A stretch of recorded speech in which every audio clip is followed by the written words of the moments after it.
मुख्यमंत्री मोहन यादव के 10 बड़े ऐलान। संबल योजना की 678 करोड़ रुपए की राशि ट्रांसफर। जी नमस्कार दोस्तों, आपका फिर से स्वागत अपने YouTube चैनल में। तो आज के इस वीडियो में हम बात करेंगे कि डॉक्टर मोहन यादव के द्वारा लाडली बहनों के लिए, युवाओं के लिए तथा मध्य प्रदेश के सभी नागरिकों के लिए कौन कौन सी बड़ी योजनाएं आगे जाकर चलाने वाले हैं, तथा इसी के साथ में जानेंगे कि शिवराज सिंह चौहान जी ने जिन जिन योजनाओं की घोषणा की थी, क्या उनको पूरा डॉक्टर मोहन यादव जी के द्वारा किया जाएगा या नहीं किया जाएगा। संपूर्ण जानकारी आपको लाइव इस वीडियो के माध्यम से दिखाई गई है, इसीलिए मित्रों वीडियो पर अंत तक बने रहिएगा। हर महीने उनकी मजदूरी थी 1396 रुपए, अब उनको बढ़ा के 9160 रुपए करने की यहीं से घोषणा कर रहे हैं। हम अपने गरीब वर्ग का भी पर्याप्त ध्यान रख रहे हैं।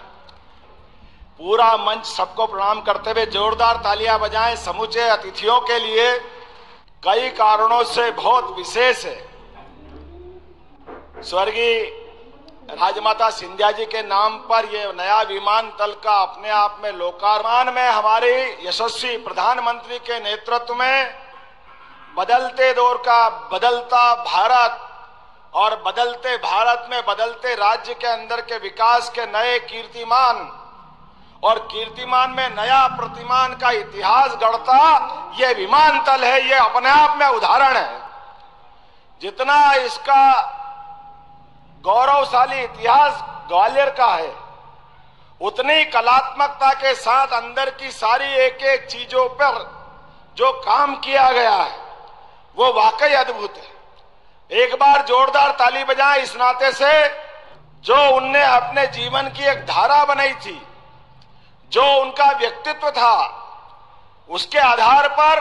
और आज एक और सुखद संयोग है, विकास के मामले में स्वर्गीय श्रीमंत माधवराव सिंधिया जी का भी इनाम पूरे देश में अत्यंत सम्मान से लिया जाता है। एक बार उनको भी हम स्मरण कर रहे हैं। हम सब जानते श्रीमंत शिवाजीराज महाराज साहब के समय संकल्प उनने लिया, बाजीराव जी ने कदम बढ़ाए, लेकिन मुगलों से चट्टान की तरह मुकाबला करने के लिए सदैव ग्वालियर घराना यहां से अपनी भूमिका अदा करता रहा। रण भरे पड़े हैं जहाँ यहाँ के हमारे वीर रणबांकुरों ने, यहाँ की हमारी सेना ने जाकर के दिल्ली को भी धूल चटा करके अपनी ताकत का एहसास कराया है। यानी उस चुनौती के काल में जो बताया गया, एक एक मंदिरों के नाम लिए, एक एक स्थान की बात कही है जो इस एयरपोर्ट में दिखाई देती है, वो यहाँ से नहीं,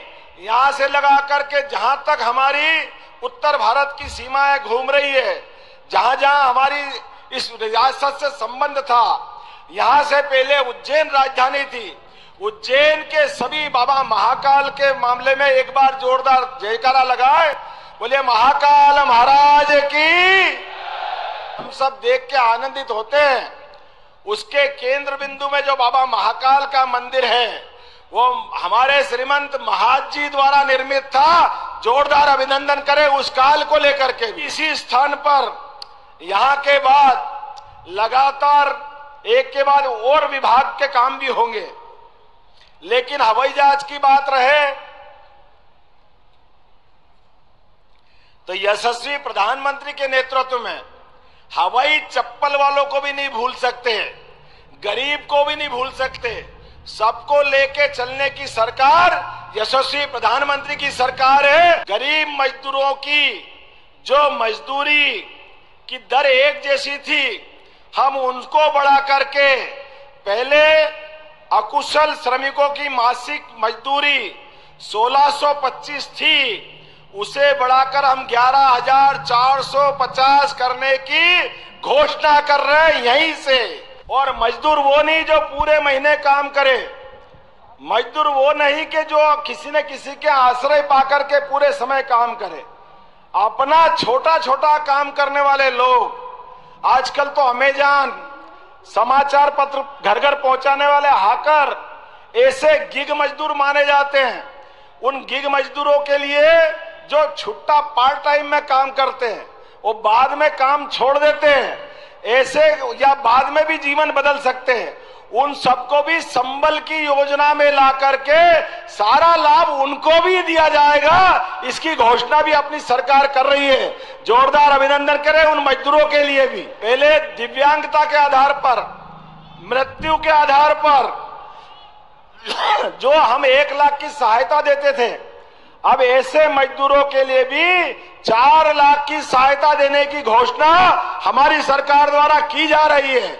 आज के बाद इस श्रेणी के भी कोई लोग कोई दुर्घटना में घायल हो जाए, काल के प्रवाह में परमात्मा के यहाँ कोई कारण से पहुंचे, हमारी सरकार संबल बन करके उनके दुख में साथ खड़ी दिखाई देगी।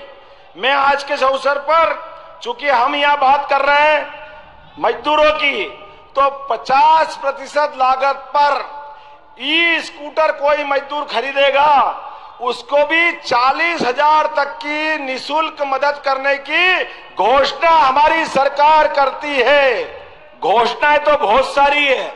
यहां आज ही आज लगभग संबल योजना के माध्यम से 678 करोड़ रुपए की राशि सभी हमारे श्रमिक बंधुओं के खाते में डालने की आज कार्रवाई संपन्न की। जोरदार ताली बजाएं।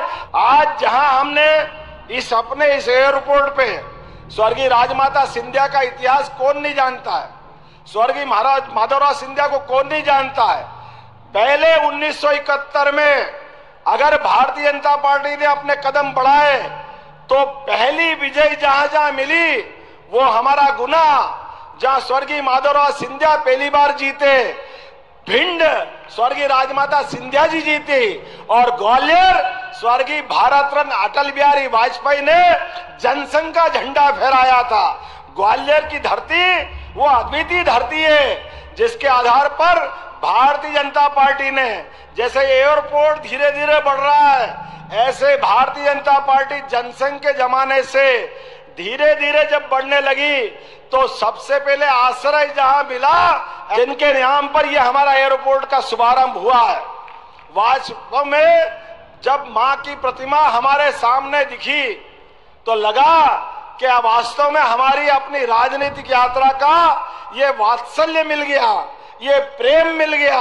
आज के अवसर पर महामहिम हमारे बीच बैठे हैं, और आज यहाँ के बाद कोर्ट बिल्डिंग लगभग 111 करोड़ की लागत से विभिन्न प्रकार की कोर्ट बिल्डिंग का लोकार्पण होगा, और अनेकानेक कार्यक्रम है। लेकिन कार्यक्रम से हम थकने वाले भी नहीं हैं, ना रुकने वाले हैं। विकास के मामले में यशस्वी प्रधानमंत्री के नेतृत्व में गरीब से गरीब आदमी के जीवन में बदलाव लाकर हवाई चप्पल से हवाई जहाज तक जिस भी क्षेत्र में काम करना पड़े, काम की रफ्तार पिछड़ने नहीं देंगे। उसी प्रकार से व्यक्तिगत जीवन में भी जिस जगह जहां जरूरत पड़े सरकार हमेशा खड़ी दिखाई देगी। तो जैसा कि आपने लाइव वीडियो में सुना है कि डॉक्टर मोहन यादव आगे चलकर बहुत सी योजनाओं का लाभ मध्य प्रदेश के सभी नागरिकों को देने वाले हैं। बस आपको थोड़ा सा इंतजार करना होगा। एक निश्चित समय के बाद में आपको सभी प्रकार की योजनाओं का लाभ दिया जाएगा। तो मित्रों, आज के इस वीडियो में बस इतना ही। आप मध्य प्रदेश के किस कोने से यह वीडियो देख रहे हैं हमें कमेंट बॉक्स में जरूर बताइएगा।